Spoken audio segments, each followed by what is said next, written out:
नमस्कार विद्यार्थियों, कैसे हैं आप सभी लोग। जय हिंद, वंदे मातरम। हम उम्मीद करते हैं कि आप सब बहुत ही अच्छे होंगे। आप लोग एक बार पुनः से विजिट कर चुके हो दीपक लक्ष्य हब यूट्यूब चैनल की ऑनलाइन क्लासेज में। हम आप सभी का हार्दिक स्वागत, वंदन और अभिनंदन करते हैं।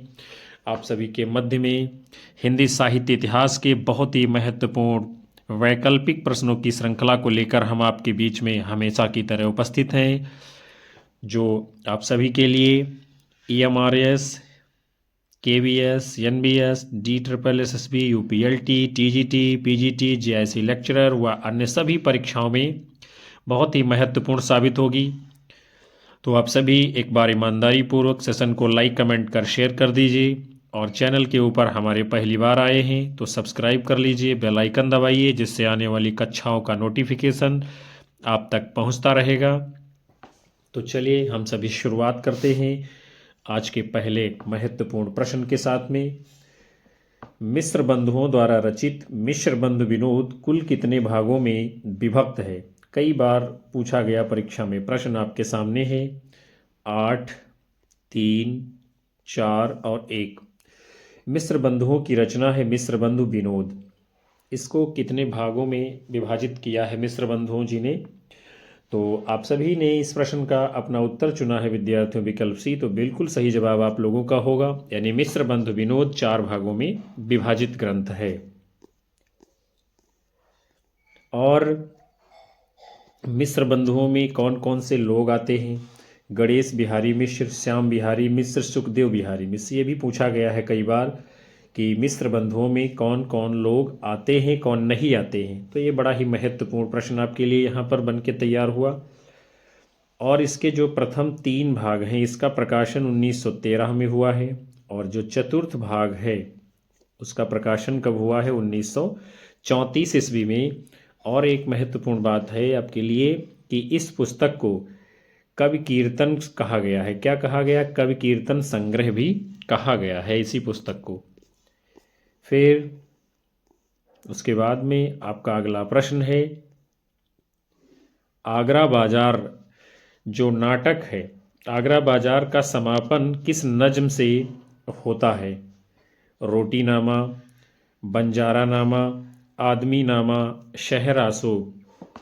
आगरा बाजार का जो समापन है वो किस नज्म से होता है। तो इस प्रश्न का आप सभी लोगों का जवाब आया है विकल्प सी। तो बिल्कुल सही जवाब माना जाएगा। किससे माना जाता है, आगरा बाजार का समापन आदमी नामा नज्म से। फिर जो है आगरा बाजार, इसका अंश दिया गया है, तब देख बहारें होली की फ़कीर आदमी नामा गाते हुए अंदर आते हैं। और इस नज्म में स्टेज पर के सब लोग शामिल हो जाते हैं। और आगरा बाजार जो हिंदी जगत का प्रसिद्ध नाटक है, इसके लेखक कौन है, हबीब तनवीर जी। प्रकाशन कब हुआ है, 1954 ईस्वी में। ये भी पूछा गया है। और अंक इसमें कितने हैं, तो 2 अंक हैं। पात्र इसके प्रमुख कौन है, फ़कीर, ककड़ी वाला, तरबूज वाला, मदारी और किताब वाला। उसके बाद में आप सभी का अगला प्रश्न है, एक साहित्यिक की डायरी के अध्यायों के शीर्षकों को पहले से बाद के क्रम में लगाना है। यानी रचना है एक साहित्यिक की डायरी, इसके जो अध्याय हैं उसको क्रम से हम सभी लोगों को लगाना है। तो देखते हैं हम लोग, जो सबसे पहले इसमें क्रम आएगा वो होगा आपका डबरे पर सूरज का बिंब, यानी कि बी। उसके बाद में जो आपका अगला अध्याय इसमें होगा वो होगा तीसरा क्षण, यानी कि डी। अगला होगा आपका नए की जन्म कुंडली, नए की जन्म कुंडली यानी कि ई होगा। फिर उसके बाद में आएगा कौन सा इसमें, वीरकर, यानी कि ए आएगा। और उसके बाद में आपका कौन सा बचता है, विशिष्ट और अद्वितीय, यानी ये सी आएगा। तो ये आपका क्रम होगा BDEAC। यानी सबसे पहले कौन सा आ रहा है, डबरे पर सूरजबिंब, और अंत में कौन सा आ रहा है, विशिष्ट और अद्वितीय। तो हम लोग देखते हैं इसका जो कूट सही होगा आपका इस प्रश्न का, वो कौन सा होगा, विकल्प बी आप सभी का राइट आंसर होगा। कौन सा? विकल्प बी। और एक साहित्यिक की डायरी, ये जो रचना है इसका प्रकाशन कब हुआ है? 1964 ईस्वी में। ये पूछा गया है प्रश्न कि इसका प्रकाशन कब हुआ? 1964 में। और रचना किसकी है? गजानन माधव मुक्तिबोध जी की। ये भी पूछा गया है। ये 13 प्रकरणों यानी कि अध्यायों में विभक्त रचना है। कितनी? 13 अध्यायों में विभक्त रचना है।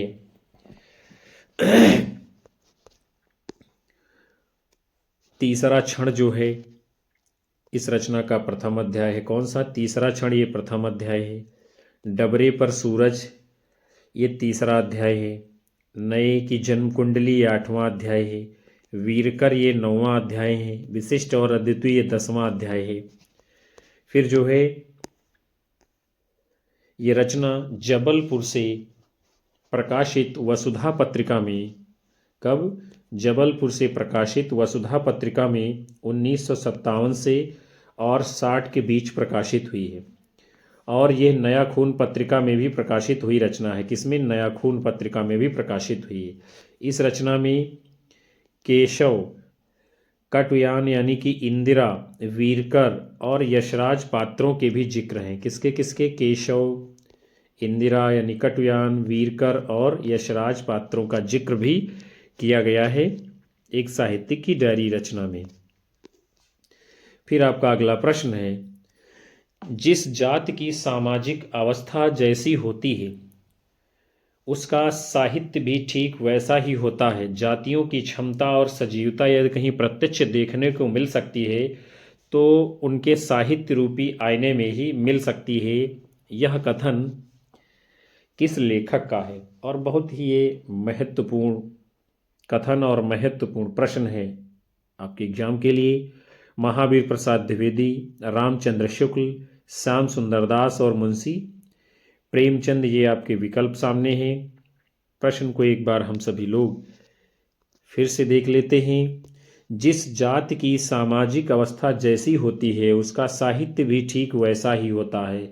जातियों की क्षमता और सजीवता यदि कहीं प्रत्यक्ष देखने को मिल सकती है तो उनके साहित्य रूपी आईने में ही मिल सकती है। तो महावीर प्रसाद द्विवेदी, रामचंद्र शुक्ल, हजारी प्रसाद द्विवेदी, प्रेमचंद, ये सभी विकल्प में हैं।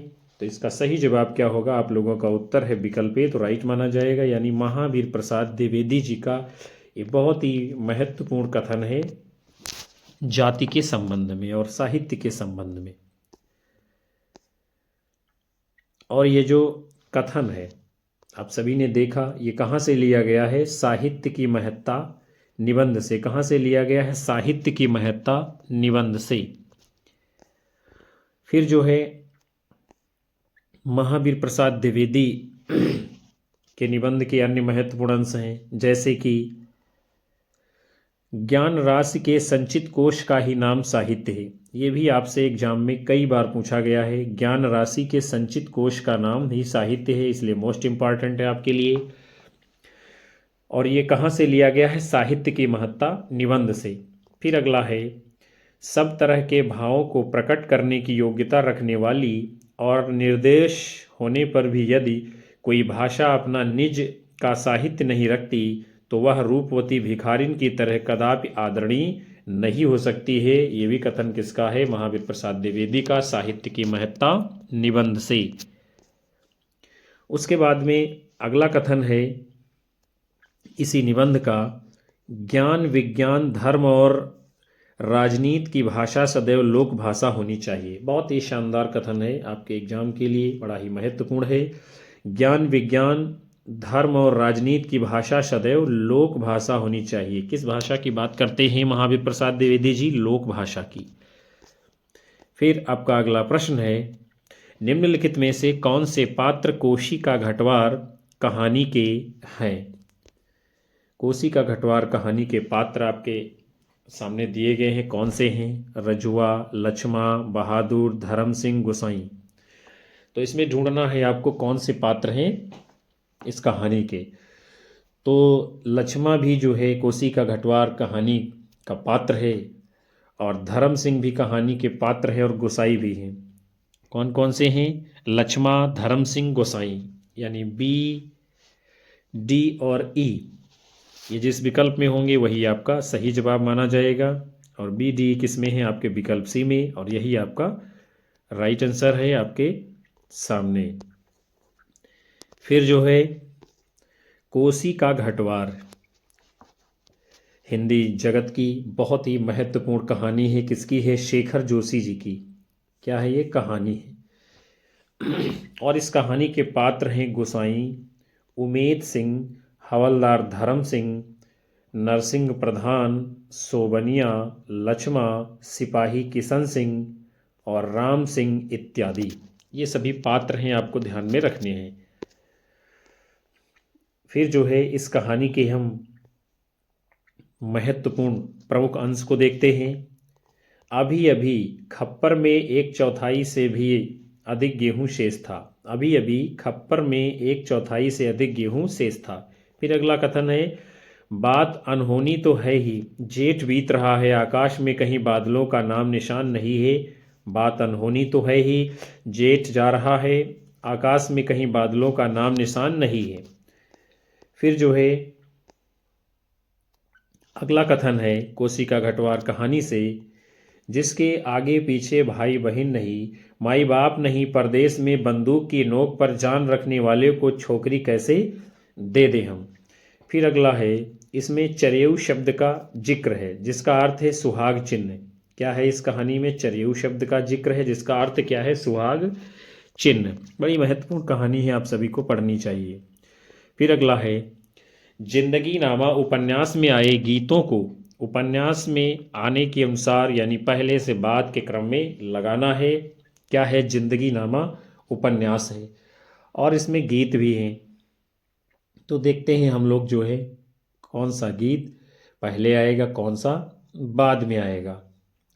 तो सबसे पहले जो गीत इसमें आने वाला है आपके सामने वो है आपका अव्वल हमद खुदा दा बिरज कीजे, इश्क कीता सू जगदा मूल मियाँ, ये आएगा। उसके बाद में जो आएगा वो है आपका चढ़ गए चेत पड़ी फुहार, यारों बहुत बड़ी सरकार। चढ़ गए चेत पड़ी फुहार, यारों बहुत बड़ी सरकार, ये आपका आएगा। उसके बाद में फिर जो आपका गीत है वो है विकल्प बी, मैं सूरज अगन जलाऊंगी मैं प्यारा यार मनाऊंगी। मैं सूरज अगन जलाऊंगी मैं प्यारा यार मनाऊंगी। फिर अगला है, मियाँ मजनुआ ओ चिट्टे तेरे दंद दिखी हंसिया हो। और फिर है, आले दवाले मेरी गुड्डियाँ मैनू नहीं खेलंदा चावरे। आनो दवाले मेरी गुड्डियाँ मैनू नहीं खेलंदा चावरे।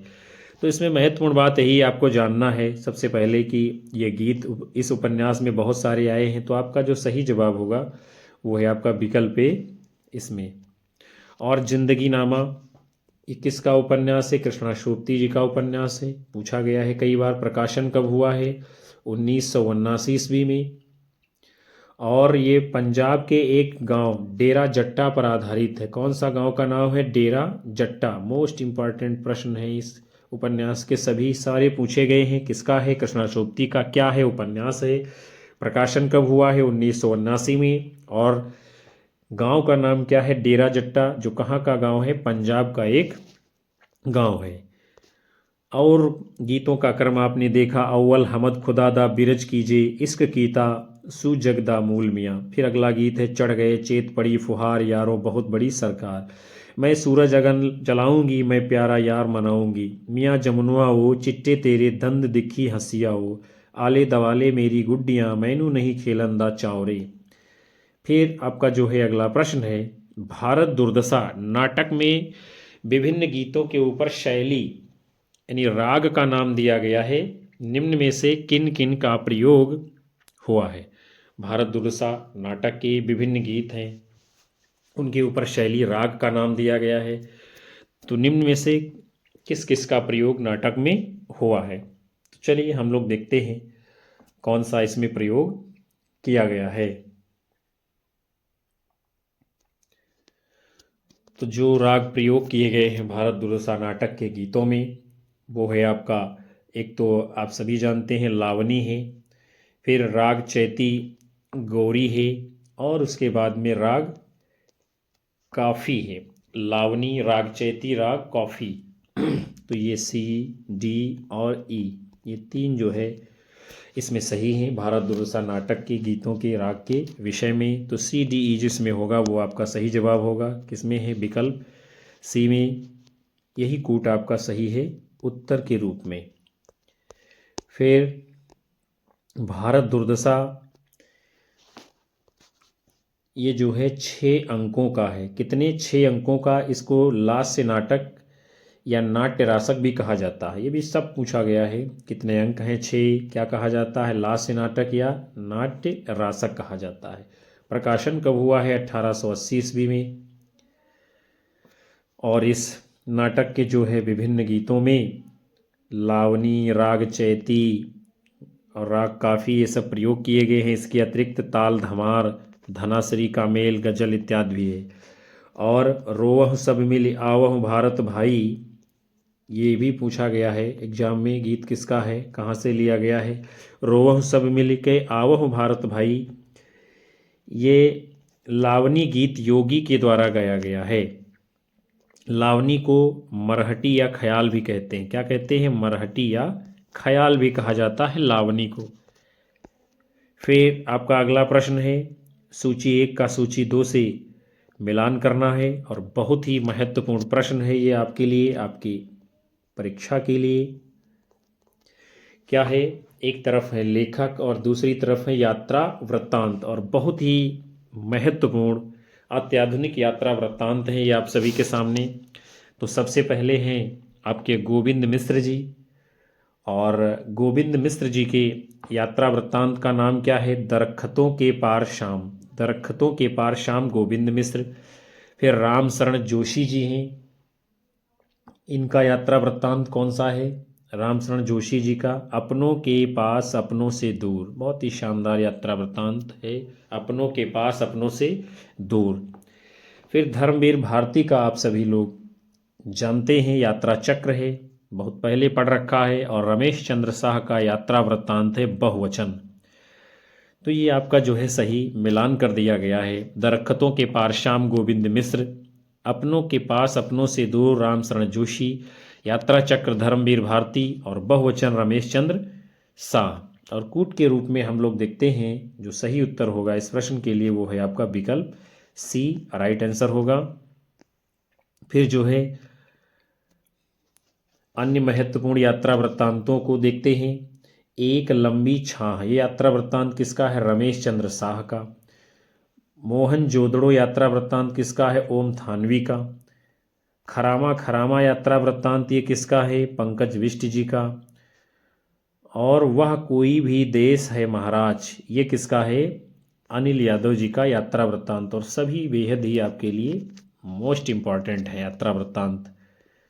उसके बाद में फिर आपका अगला प्रश्न है, बाण भट्ट की आत्मकथा के पात्र हैं। आप सभी को बताना है इनमें से बाण भट्ट की आत्मकथा के पात्र कौन से हैं। क्या इसमें जो है आपका ये लोरिक देव पात्र है बाण भट्ट की आत्मकथा का? तो हाँ जी, ये पात्र जो है। क्या मातृगुप्त है? नहीं है। क्या नागदत्त इसका पात्र है? नहीं है। क्या कुमार कृष्णवर्धन बाण भट्ट की आत्मकथा उपन्यास का पात्र है? तो है। क्या वीरत वज्र भी इस उपन्यास का पात्र है? तो वीरत वज्र भी इस उपन्यास का पात्र है। यानी लोरिक देव और कुमार कृष्णवर्धन और वीरत वज्र ये जो है इस उपन्यास के पात्र हैं।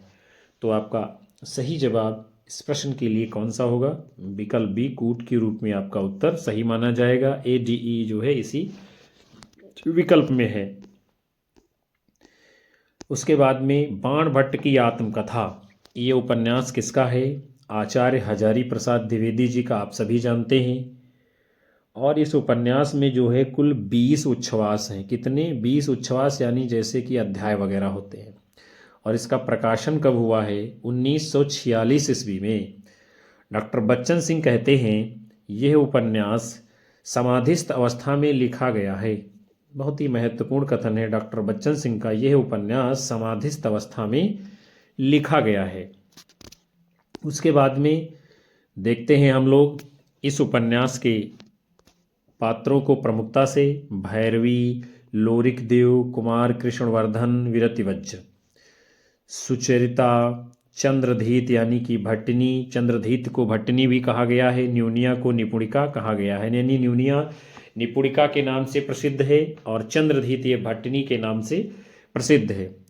हर्ष कुमार, इसको हर्षवर्धन भी कहते हैं। महामाया भैरवी भी है, राजश्री भी है, तुवर मिलिंद है, अघोर भैरव भी हैं। तो ये सभी इम्पॉर्टेंट हैं आपके लिए पात्र इस उपन्यास के। एक प्रश्न जो है यहाँ से बनता ही है। फिर इस उपन्यास के नायक कौन है, ये बहुत ही मोस्ट इम्पॉर्टेंट बात है आपके लिए। बाणभट्ट की आत्मकथा उपन्यास के नायक कौन है, तो बाणभट्ट हैं और बाणभट्ट को दक्ष भी कहा जाता है। और फिर है इस उपन्यास की नायिका कौन है, तो नायिका कौन है, न्यूनिया, जिसको निपुणिका भी कहा जाता है। तो ये बात खास करके आपको ध्यान में रखना है और कई बार जो है ये पूछा भी गया है। फिर आपका अगला प्रश्न है, महादेवी वर्मा के निम्नलिखित में से किस निबंध संकलन का केंद्रीय विषय स्त्री मुक्ति है। भारतीय संस्कृत के स्वर, श्रृंखला की कड़ियां, छड़दा, साहित्यकार की आस्था तथा अन्य निबंध। आपको बताना है जो है महादेवी वर्मा के निम्नलिखित में से किस निबंध संकलन में, ये क्या है, सभी निबंध हैं और उसका विषय, किसका विषय स्त्री मुक्ति रहा है, स्त्री मुक्ति। तो आप सभी का इस प्रश्न के लिए जवाब चुना गया है विकल्प बी, तो बिल्कुल ठीक होगा। यानी श्रृंखला की कड़ियां जो इनका निबंध संकलन है, इसका विषय क्या है, स्त्री मुक्ति। आगे बढ़ेंगे हम सभी लोग। महादेवी वर्मा के निबंध संकलन श्रृंखला की कड़ियां भारतीय नारी की समस्याओं, नारी मुक्ति या स्त्री मुक्ति के ऊपर ये केंद्रित है। भारतीय नारी की समस्या, नारी मुक्ति या स्त्री मुक्ति पर केंद्रित है। और श्रृंखला की कड़ियां निबंध संग्रह का प्रकाशन कब हुआ है, 1942 ईस्वी में। इसमें जो संकलित प्रमुख निबंध हैं, हमारी श्रृंखला की कड़ियां, युद्ध और नारी, नारीत्व का अभिशाप, आधुनिक नारी उसकी स्थिति पर एक दृष्टि, घर और बाहर, हिंदू स्त्री का पत्नीत्व, जीवन का व्यवसाय, स्त्री के अर्थ स्वातंत्र्य का प्रश्न, हमारी समस्याएं, समाज और व्यक्ति जीवन की कला। तो ये सभी निबंध जो है श्रृंखला की कड़ियां में संकलित हैं, जो कि महादेवी वर्मा जी के हैं। फिर भारतीय संस्कृत के स्वर, इसका प्रकाशन कब हुआ है, 1983 ईस्वी में। और ये महादेवी वर्मा का निबंध संकलन है, भारतीय संस्कृत के स्वर। फिर छड़दा, इसका प्रकाशन वर्ष है 1956 में। और साहित्यकार की आस्था तथा अन्य निबंध, इसका प्रकाशन हुआ है 1962 ईस्वी में। और महादेवी वर्मा जी के भी ये सभी निबंध और निबंध संकलन बेहद ही आपके लिए महत्वपूर्ण है, सभी पूछे गए हैं परीक्षा में। उसके बाद में आपका अगला प्रश्न है, सूची 1 के साथ सूची 2 का मिलान करना है। भ्रमर गीत के जो है क्या है, पद दिए गए हैं। भ्रमर गीत सार जो है उसके पद दिए गए हैं और पद के ऊपर उल्लेखित राग का नाम है, यानी कौन से पद में कौन सा पद किस राग में गाया गया है, ये पूछा जा रहा है। तो भ्रमर गीत सार, तो आपको यही सबसे पहले जान लेना है, महत्वपूर्ण है आपके लिए कि भ्रमर गीत की महत्वपूर्ण पंक्तियां कौन कौन सी हैं। आयो घोष बड़ो व्यापारी, आए जोग सिखावन पाड़ी, हमारे हरिहारिल की लकड़ी, हम तो कान केल की भूखी। तो देखेंगे हम लोग, सबसे पहले है आयो घोष बड़ो व्यापारी। आयो घोष बड़ो व्यापारी, तो ये इस पंक्ति में कौन सा राग है, राग काफी। फिर दूसरा है अगला, आए जोग सिखावन पाड़े, आए जोग सिखावन पाड़े। तो इसमें जो है आपका कौन सा राग आया हुआ है, वो होगा राग नट। आए जोग सिखावन पाड़े में कौन सा राग है, राग नट। फिर है हमारे हरिहारिल की लकड़ी, इसमें कौन सा राग है? राग सारंग।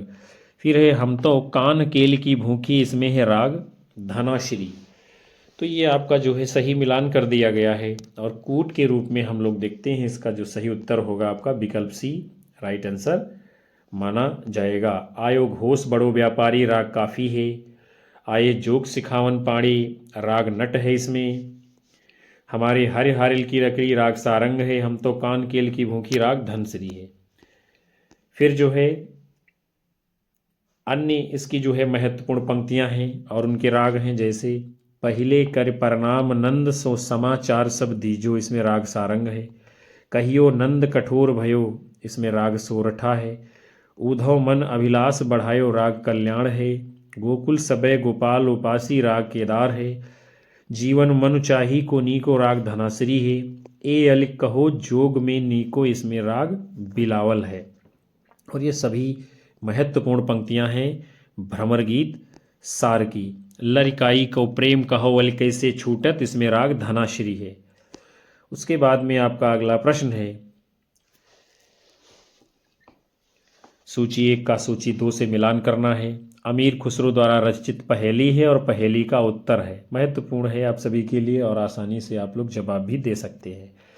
तो सबसे पहले क्या है? आना जाना उसका भाई, जिस घर जाए लकड़ी खाए। इसका सही जवाब क्या होगा आपका? आना जाना उसका भाई, जिस घर जाए लकड़ी खाए। तो इसके लिए आएगा आरी। फिर है दूसरा, अर्थ तो इसका बूझेगा, मुंह देखो तो सूझेगा। तो आप सब जानते ही हैं, अर्थ तो इसका बूझेगा, मुंह देखो तो सूझेगा, यानी दर्पण है। फिर जो है अगला क्या है? एक राजा की अनोखी रानी, नीचे वह पीवे पानी।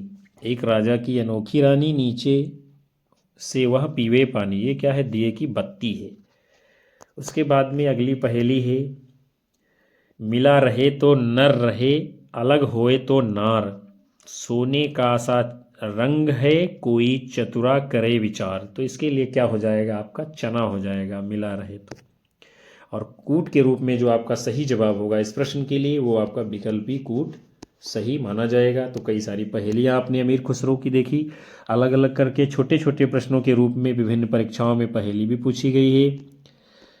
एक बार हम लोग पुनः से जान लेते हैं। आना जाना उसका भाई, जिस घर जाए लकड़ी खाए, क्या है? आरी है। फिर है अर्थ तो इसका बूझेगा, मुंह देखो तो सूझेगा। क्या है इसका अर्थ? दर्पण है।